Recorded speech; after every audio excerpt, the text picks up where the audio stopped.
Do you dream of having the ultimate team, maybe even really being able to free yourself up from getting things done while making life easier for yourself and, heaven forbid, make your business uber profitable in the process? Well, I have a lot of people's secret weapon on the line with me today, someone who's really been a thought leader in the industry of freeing entrepreneurs up to do what they do best and getting everything done in the process. Hi, it's Melanie Benson here, and I'm America's leading small business optimizer. And this weekly podcast series is here to teach you how to replace overwhelm and good enough results by implementing some key strategies that will really help you not only up-level your game, but get you to the place where you're automatically generating exponential impact and profits. Really, my whole goal is I want you to get to the place where you can do more of what you love. And in my experience, it's about finding that slight edge, those little things that make huge differences. So I can't wait to bring our special guest today to you. My guest is Tina Forsyth. And having worked online since 1999, Tina Forsyth is what she likes to call a Jill of all trades when it comes to creating leveraged revenue streams, establishing key systems, and building virtual teams to help your business thrive. But I have to tell you, from knowing Tina for as long as I have, she's a true thought leader. And she brought a way of having people run your business for you called online business managers to what I would say a really hungry audience of people that were desperate for another way to be supported. And Tina, I was lucky enough to have her be in that role for me many moons ago, way back before kids and before all this other stuff evolved. But I tell you, it revolutionized the way I ran my business. It was a godsend. I went searching for the duplication of Tina forever after, and it's a really powerful way to get the support you need in your business when you can tap into someone who's a qualified online business manager. So Tina, thanks for being such a catalyst in our industry, and I'm excited to have you here today. Oh, thank you. I'm glad to be here. And I'm realizing, why is everything so clear? I still have my glasses on. I'm like, it's like something feels different today. So Tina is someone, like I said, I've known forever, and I've just seen her moving and grooving. And, I happened to be around and watching very steadily while Tina was birthing the Online Business Manager program. So, Tina, maybe you could tell us a little bit from your perspective, what was the catalyst for you to create the Online Business Manager certification and really to bring this body of work, this idea out and revolutionize what I would call the virtual assistant marketplace? Yeah, I had been working behind the scenes for various 6- and 7-figure business owners for a number of years. I actually originally started my business thinking I was going to be a coach back in the day. Back in 99, I think it was, that I started with that, and found myself working for a number of clients behind the scenes, running their business and running the day-to-day, making sure things were getting done, working with the team. And over time, I would have other business owners, I would have other coaches, speaker, author, trainers who I was mainly working with at the time. They would come to me and they would say, Tina, I need to hire somebody who does what you do. Right? And then likewise, on the other side of the coin, in the virtual assistant industry, I was seeing more and more people who were popping up, and either they had started to call themselves an online business manager, which is what I had called myself for many years. Together with Andrea Lee, her and I came up with the phrase at some point because I didn't know what else to call myself, quite honestly. I'm like, why don't I call myself this? Why not? That sounds like a good enough term. And so I was working as an online business manager. I had people coming and asking for help. I saw other VAs who were starting to call themselves online business managers, but they weren't actually doing it the way that I thought it needed to be done, right? And likewise, I was seeing other people come to me and they were saying, how can I do what you're doing? I want to learn to do what you're doing so I can work with clients at that level as well, too. Because for them, the word virtual assistant just didn't fit. It just didn't really fit who they are and what they wanted to do. And so after a little bit of nudging, poking and prodding, in some cases, from a few different places, I actually wrote my book back in 2008, which is Becoming an Online Business Manager. Which I have on my bookshelf, by the way. Do you? Awesome. Yes. And so I wrote the book kind of originally thinking I'll just write a book and that'll be it.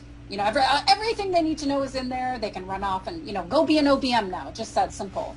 And I wrote it from a place of really wanting to standardize how people were working with their clients, because I had been working with 6 and 7 figure business owners at that point behind the scenes. I knew what worked, I knew what wasn't working, and I really wanted to be able to bring that to the table so that these entrepreneurs who are coming to me and saying, Tina, I need to hire you, I need to hire somebody like you, that I would have people for them to work with. Yeah. I would have places to point them to that I knew got it, and they were working and approaching things the same way I was. So after I wrote the book, of course, people were, I guess, not to my surprise at this stage, but at the time I was like, oh, really? Like, people were coming to me and saying, I need more. I need to learn how to do this at a deeper level. And so in 2009, we started our training and certification program for online business managers, and have continued to do that, and will continue to do that for many years. And the intent there is really to be able to, for me, it's a twofold mission of sorts, because I love being able to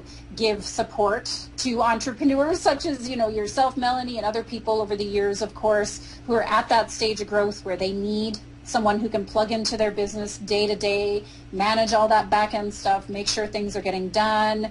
Love having qualified people to refer them to, and people who've gone through our training and certification program. Likewise, too, I just love giving this opportunity for people who come from maybe the virtual assistant industry, or they've come from the corporate world, executive operations support of some kind.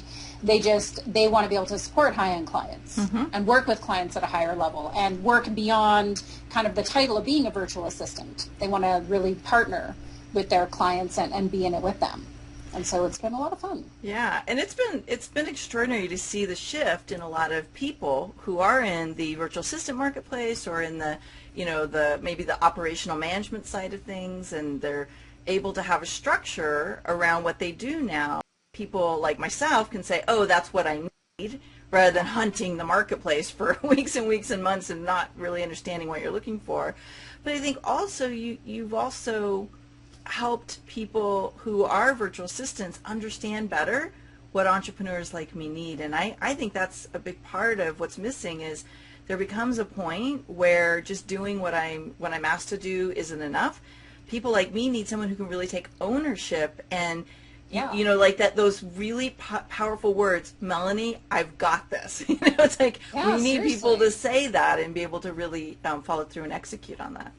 Yeah, because it's one thing, it's not based on a title, but there's an approach where people are either on your team waiting to be told what to do. And there's a place for that too, right? We want the people who are the doers. We want the people who can just follow this process, follow that process, do these things, get stuff done. I'm telling you, those people on my team can't live without them, right? Because they're the ones who get stuff done at the end of the day. But you do need somebody on the team, especially as the business continues to grow and expand, where you get to turn around and say, oh my gosh, this is coming up and that's coming up, and we have this going on and we have that going on. And so your brain doesn't have to go into all the little nitty gritty of like, how are we going to get all these things done, and who's going to do what, and what's the status of this, and what's the status of that, and what's going on here and there, and all of that. We as entrepreneurs, as our businesses grow, need to be able to, at a certain point, to get that stuff out of our brains and get that onto the shoulders of someone who can manage all of that at the end of the day, which is really what the role of an OBM is. And exactly to your point too, Melanie, we very purposely work with our OBMs when they go through our training and certification to be able to know and understand their clients. It's kind of like you need to understand the entrepreneurial mindset. They need to understand what's going on in the business. They need to understand how to plug in and be proactive and say, let me take that for you. I've got it. Let me take care of it for you, instead of sitting back and waiting to be told what to do. It's a world of difference when you get to work with somebody who can plug into and operate at that level. Yeah, completely. And, I have the virtual team building training that I've been doing for years and years and years. And that's one of the things that I always tell people is, like, you need people who are let me just handle it. And then you have to have the people under, that can do the task orientation. But knowing the difference and when you need each is really the key. So that begs a good question. Like, when do you think you're at that point that you need to look for someone who can be more of the, I've got it handled, and they figure it all out for you, versus that place where you're the one who's doing that in your business? I think, at about the six-figure range is usually when this comes into play. So not to say that the numbers are written in stone, but the first stage of growth for a business is very much that proving your business model stage. When we start the company, that might be months or years in some cases, but in the stage up to six figures is usually, okay, like what am I offering? What am I selling? Do people want it? How much do they want it? Do I need to tweak it? Do I need to change it? It's a really experimental time in the first stage of growth. And it can be a lot of fun. It can be kind of crazy and busy and fun. It can be frustrating and all of that too. But once you land on this space of like, okay, here it is. I've proven my business model. I know what I'm selling. I know how I'm selling it. I know what the packaging is. I know what I'm offering. Now I really want to build off of that. Now I want to continue to grow and expand off of that, which for many people is around about the six-figure mark. Up to that point, you need some good doers. You need some good strategy, maybe coaching, mentoring, support, and such for ourselves. You definitely need good doers on the team. But once you hit that stage of foundation and growth, to grow beyond that, that's where the business starts to become bigger than you as an individual. Bigger than me as an individual. And when we want to continue to grow and expand beyond six figures, it's really, we basically have a choice to be made at that point. We can kind of keep ourselves the hub of everything, where everything's coming to us and through us, and where we still have to know and understand and figure it all out.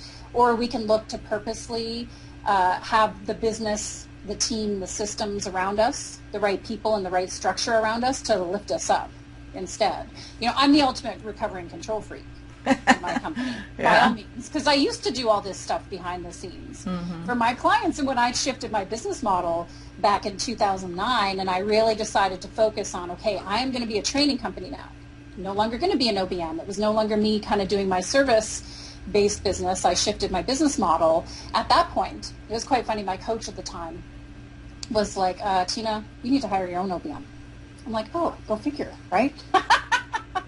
I do, and it was really this stage of, for me, learning how to, yes, we want to grow, yes, we want to expand, and being very aware of the fact that there's no way I could do it all myself, even if I knew how to and if I wanted to. It's like there's a certain level of growth where it just becomes impossible to maintain it. And I think people can, they can still grow, they can still expand. You can kind of get away with it, if you will, beyond six figures for a while too, but at a certain number level of growth or over a certain amount of time, it's just going to become too much. Well, you become the bottleneck. Totally become the bottleneck, right? I mean, it's not only the bottleneck of growth, but the bottleneck of like having to figure things out all the time, having everything come to you and through you, being able to really, I think there's choices to be made ultimately. It's just, what kind of business do I want to build and why? And then when we know we want to grow to a certain level, because you don't have to do it all on our own. There's a bit of a DIY epidemic that I think happens, especially in the earlier stages of growing a business, where it's like, we have to do it on our own. We all have to figure it out. Bootstrap. And I get it. It's not like we have to go crazy in the beginning, but when you're at the stage, it's a balance. And when you're at the stage of six figures, meaning you've proven your business model, and there's something to build off of, then invest. Look at investing in team, look at investing in structure, look at investing in the things that you need to grow from there. I always had this visual, and maybe this works, is that if I know if I want to grow exponentially, or I really want to have a bigger impact or increase my income, but I can only grow as fast as I touch it, or I move it, or I expand it, then I'm now the bottleneck. Absolutely. And I love the visual of just literally like, can I reach out and touch it? Can I pick it up and move it? Can I, get this going where it needs to go? No, I can't do it all anymore. And that's when I knew it was time to get someone else who can have that drive and impact in the business. And also, like you said, the decision making and all of that stress that comes with it. At a certain point, you're not growing anymore because everything has to go through you. I think that's a really big indicator. It's time to get someone on the team who can operate in more of that business management role. And so let's give people one or two key things that they're looking for. Because again, and I want to be careful here because I don't want to dish anybody, but I think it's important to know that just because somebody calls themselves an online business manager doesn't necessarily mean they're the right one for you. Oh, and or, there's a whole hiring process, but you also really have to understand what a key distinction is you're looking for so that you get that ownership from someone else. So, Yeah. what would you recommend people look for in terms of either an attribute or personality or skill set, something along those lines? I think there's different, I mean, regardless of the role and the fact that you need to hire an OBM, there's still the idea of the match, of the right fit for your business, of the right fit for your personality. I mean, there's even things like when we know and understand our own work styles, when we know and understand our own strengths, looking for people to complement that.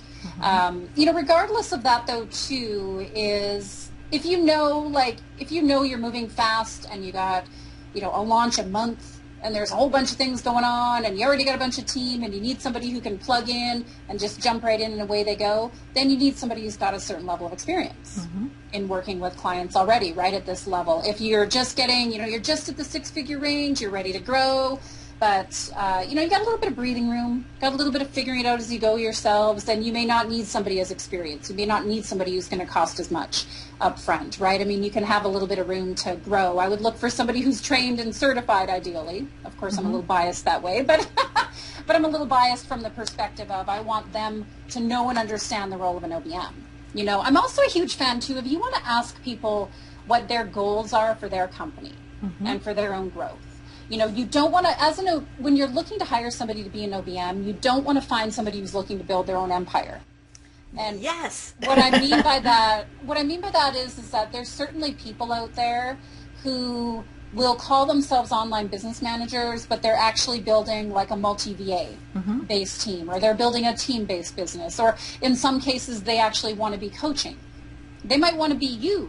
I mean, I've talked to people before who are like, I'm working as an OBM, and I ultimately want to be you, saying to me or to whoever who's a coach, I want to be a coach or whatever. Okay, well, that's not going to be your best OBM, right? Because they're only in it for a short while. They're not really in it for the long run. And so you want to look for people who are ultimately committed to this role. That's part of where I think the certification process is really important. It's like if somebody's willing to invest in themselves for training and certification and all of that, they're usually in it for a reason. Is very important. And ultimately, too, we always recommend that you start with a dating period, because at the end of the day, you do not know what it is to work with somebody until you work with them. Yep. You really don't. So, I mean, you could do assessments. I mean, we like things like StrengthsFinder and Colby, and there's different ways you can find the right fit and the right match and all of that for you. But at the end of the day, you don't know what it is to work with somebody until you've worked with them, ultimately. I agree. And I think, too, is the other side as well is to let the person that you're hiring, let them be able to serve the business and not just serve you. So what I mean by that is that I know sometimes, and of course we work really closely and mentor and support our OBMs, and sometimes we, because I'm very much in the role of, I would make a horrible OBM at this point, believe me, because I myself would not be very good at it anymore because I operate from a different space now. But when we're like the entrepreneur and we're creative and we got all these ideas and we want to go, and we're, what about this and what about that and blah, blah, blah, all this stuff, right? The things I do that I know will drive my team nutty from time to time. It's like sometimes they need to kind of be able to rein us in a little bit. For like the health of the business, for the health of the structure, for the health of the team. I had that conversation actually with my OBM this morning too, because we just had we threw something in the mix later in the summer that put everything in crunch mode for about 4 weeks, right? We were like, we're going to do this, and we decided in July or whatever, let's do this in August, and so we did. But then it put everything into crunch mode. And everybody right now is basically like, phew, recovering. From this thing, right? It's like if we allow somebody to plug into our business and see what they're seeing from the perspective of, okay, what is it going to take to lay out a foundation? What is it going to take to get this stuff done and get it done well? They need to be able to keep up, but at the same time, there might be a little bit of like, in some ways they might be saying, okay, maybe we need to slow down a little bit too. Like there's something to really consider in that in some cases that I know can be frustrating for those of us, especially when we're like go type people, especially too when you're when you're kind of maybe newer to the six-figure range and looking at building a business on a foundational basis. It can be easy to stay in that space of like, all right, I got this idea. Now I got this idea. Let's do this. It's like, no. Let's sit back. Let's plan ahead. Let's work towards that plan now. Let's not throw things in the middle all the time. The surefire way to drive your OBM and or anyone on your team nutty is to always throw things in last minute. And not to say that we're never going to do that, because we will from time to time, right? Mm-hmm. But it's kind of like an 80-20 rule. You know, if we can stick to the plan 80% of the time, maybe mix it up 20% of the time, throw in a few things in, that's very manageable. That's why I love that quote. Your lack of planning does not make it an emergency on my behalf. Yeah. You know, it's like really looking at the overall structure of what's going to happen when, and then, you know, if you've got some new idea, make those the exception rather than the way you operate every day. And, you know, I always like to say, maybe, I know we're going to switch gears here in a second, but I think this kind of brings it home, is that if you've done a good job hiring, you have actually hired somebody who operates at a slower pace than you do in this role, because most entrepreneurs are operating at the speed of light. And we want somebody who can keep up with that mentally, but also hold the space for doing things right and doing things well.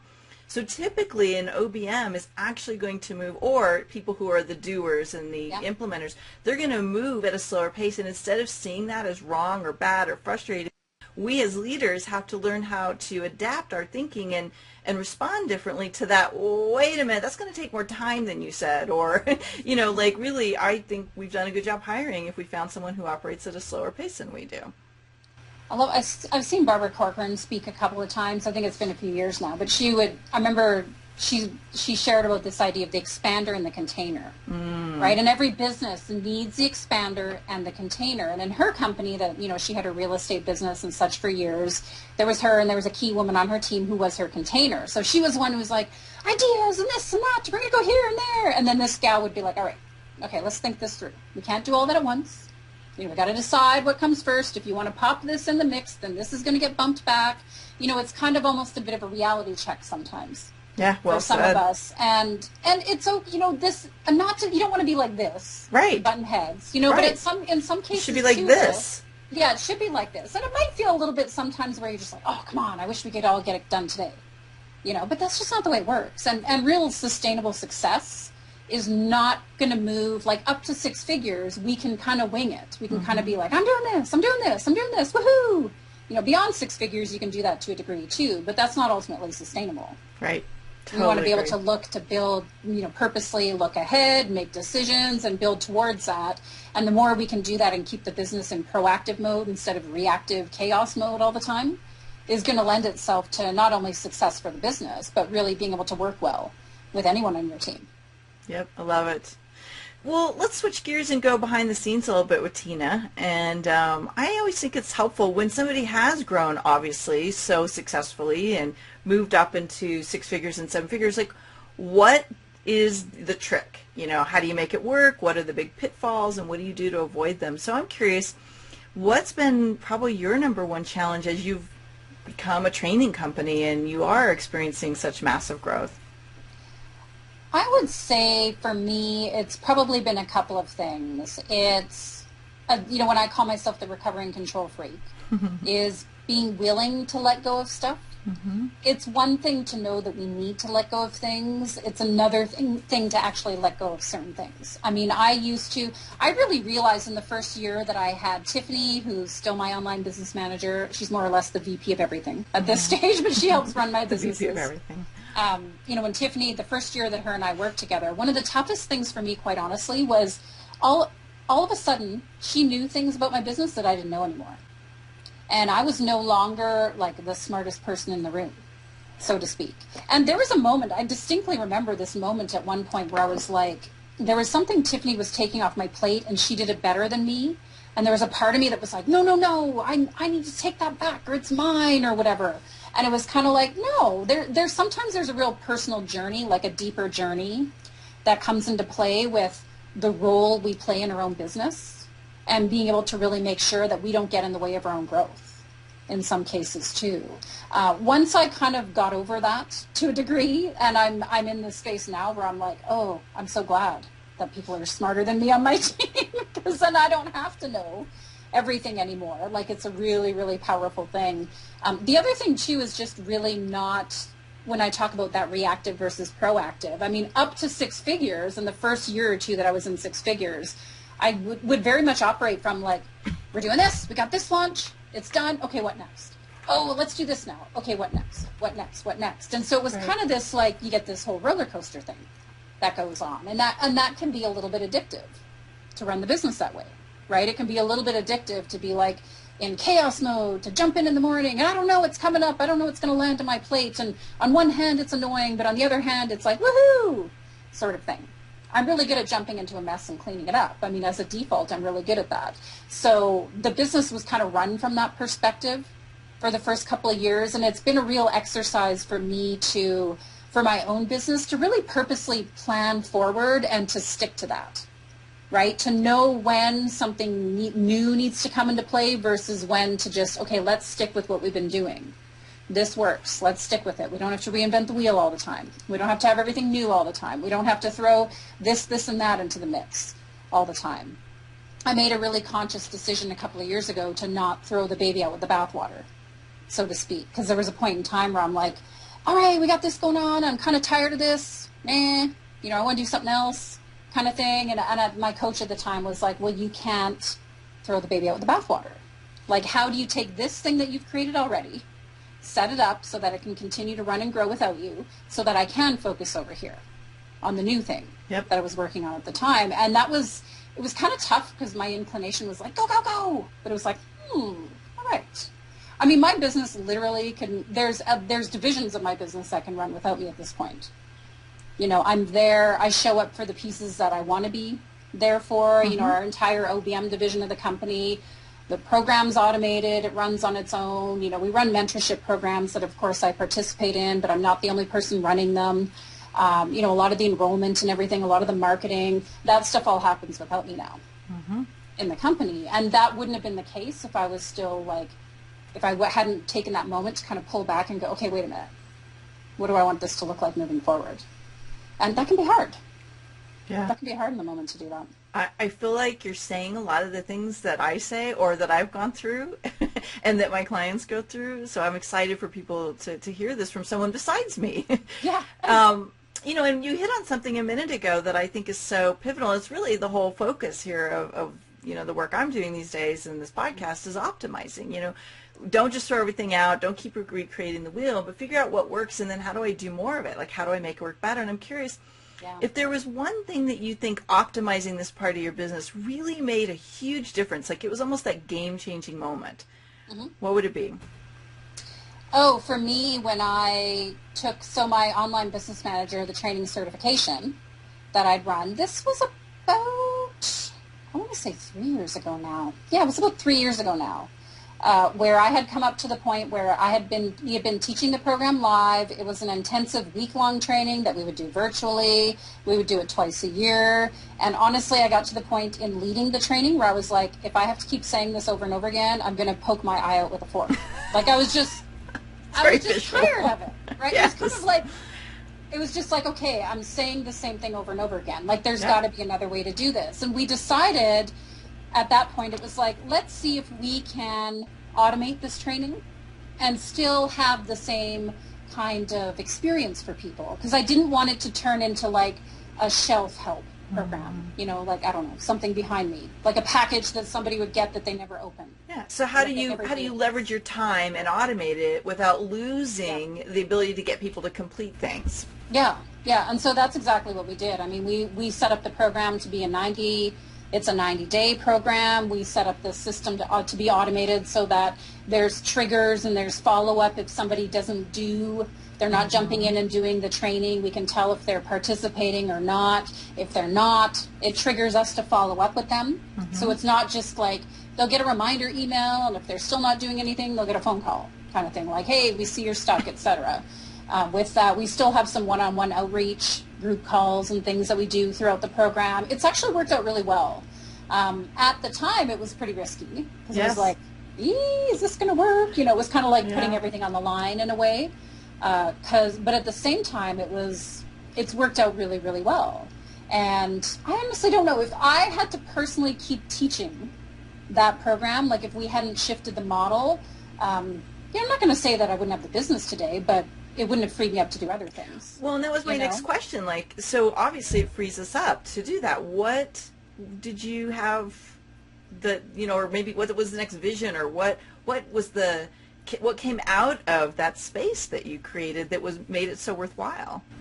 Well, that's where the Automate Your Growth programs, that's where I wrote my book, my Entrepreneur's Trap book, and everything really came out of that. Yeah. It's kind of like I operate on a 3-year cycle. I've come to realize it's like I like to solve big problems in a sense, and I'll work on that for like 3 years, and once it's all set up, then I'm ready for whatever's next. Yep. So it's like I'm really purposeful to look at. With the online business manager piece, for example, we got that set up and it pretty much runs without me now. Great, that freed me up to focus on our Automate Your Growth programs and to focus on our work over there. Then likewise, we're in the process of automating all of that side now, and whatever comes next, I have no idea. But I know that there's kind of that creative space ultimately is pretty important to me. I'm a starter and a finisher, I'm not a maintainer. So once something is like figured out, once I've kind of got the method down, I've got the process, the system, the training, the whatever it is down, and I know it works and I know it's good stuff, then I'm ready for whatever's next. That's a good distinction. I like the maintainer distinction, because people usually think, am I a starter or a finisher? They don't realize there's actually a third piece, and I'd not heard that before, even though I recognize it. That's great. Yeah, we used to ask that years ago when I was in recruiting. We would ask that question of people, are you a starter, a finisher, or a maintainer? I'm like, I'm not a maintainer. I will start things, I will finish them, but I am not a maintainer. Yeah, I think I'm similar to that. I recognize that. Probably are. Yeah.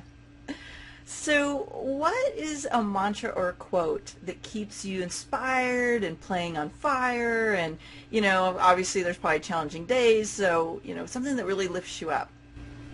I don't know if I have a quote per se, but sort of that mantra of things can be tough and that's okay as long as they're worth it. Ultimately, I think that there's a bit of a misconception in the business world in some ways that everything's supposed to be easy and everything's supposed to flow and everything's supposed to just, like if it's not easy and landing in your lap and all of that, that something must be wrong. My experience is that's not the case, and despite most of what we see people post and share, maybe online or otherwise, that makes it look like everybody's having a sunshine and roses journey. You and I know behind the scenes that that's not always the case. Right. And it's not that I'm all for the work. It's kind of this idea of not being afraid of the work as long as I know what the outcome is. Yep. And why I'm doing it. And if I'm doing it for the right reasons, then yes. I'm fine. Yes. Then I'm fine. I think people get sideways when they forget why they're doing something in the first place. Yeah. Or they're doing it as a should. Because I've definitely had some should projects. I never do that. And such. Never have I ever done a should, right? But it's interesting, too, because it's kind of like when the going gets tough, so to speak. And if we're in that, sometimes people, I think, will beat themselves up thinking, I've certainly done this for myself over the years, where, why can't I get that done? Or boo-hoo on me, I'm procrastinating or I'm whatever about something. It's like, I don't know, sometimes I think it's almost the question to ask before that is like, do I actually want the thing that I'm trying to get done? Because there is a lot of should, could, would. And I've definitely had a lot of, a lot of those things on my plate, in particular in the past few years, where I'm like, okay, I could do that. Maybe start down the path and get a little ways down there and be like, I don't really want to do that. Like, not that I don't want to do that as, I don't feel like it in the moment, but it's like, wait a minute, that's not the business I want to build. Right. Yeah, That's and I think we get doing and why. In that bright shiny object syndrome. It sounds like such a great idea, and then you get into it and you're like, wait a minute, what am I really saying yes to here? And I think you're right. I think that is a lot of where procrastination comes from, and also, we talked about this a little bit last time we had a conversation, but that inner conflict that I do in the Money DNA program, that internal conflict with I want this, but I'm afraid it's going to make me lose that. I think that's the baseline for where a lot of people, they forget their why. Like, how can I have how do I not have an either or situation, but how can I have all that I say I want? What's the choice I need to make to make that real? Yeah. And to say yes to things for, like, the right reason.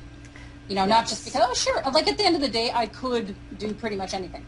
Yes. I mean, that's almost the tougher decision, I think, nowadays, is just, it's not a lack of opportunity. It's almost too much. So it's almost like at this stage, the muscle to develop is what should get the no. Even though you could do anything, the muscle to develop is I need to use my no more than my yes. and Okay. which times do I use my no so that I'm saying yes to the things that really do continue to light me up and move me towards my purpose and, like you keep saying, the business that I really want to be in. Yeah. Yeah.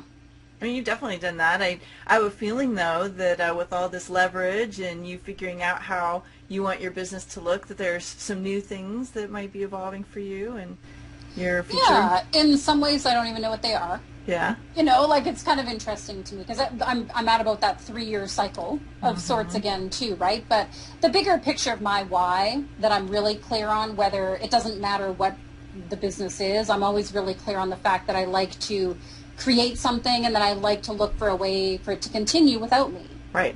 It's like, who else can bring this to the table? Who else can serve their clients with this? That was kind of the OBM journey, right? It's like I was being an OBM, doing my thing. And at a certain stage, I'm like, I can't do this anymore. Me by myself, it's not going to work. I need to train and certify and empower other people to do this work for their clients. And the same sort of thing with the Automate Your Growth side now.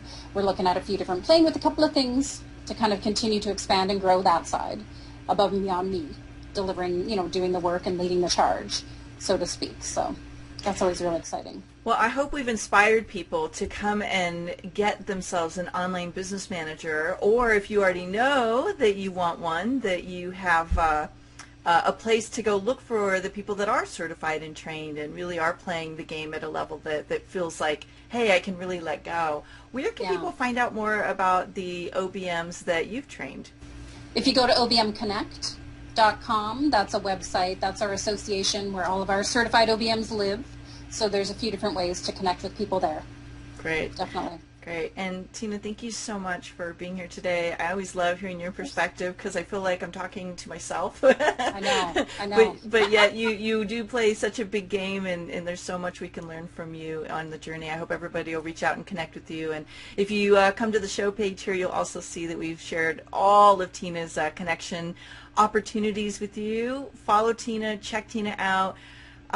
Really make a commitment to up-level how you're being supported. It's the thing that will make your business run so much smoother and make you able to achieve much bigger goals and dreams. So thanks, Tina.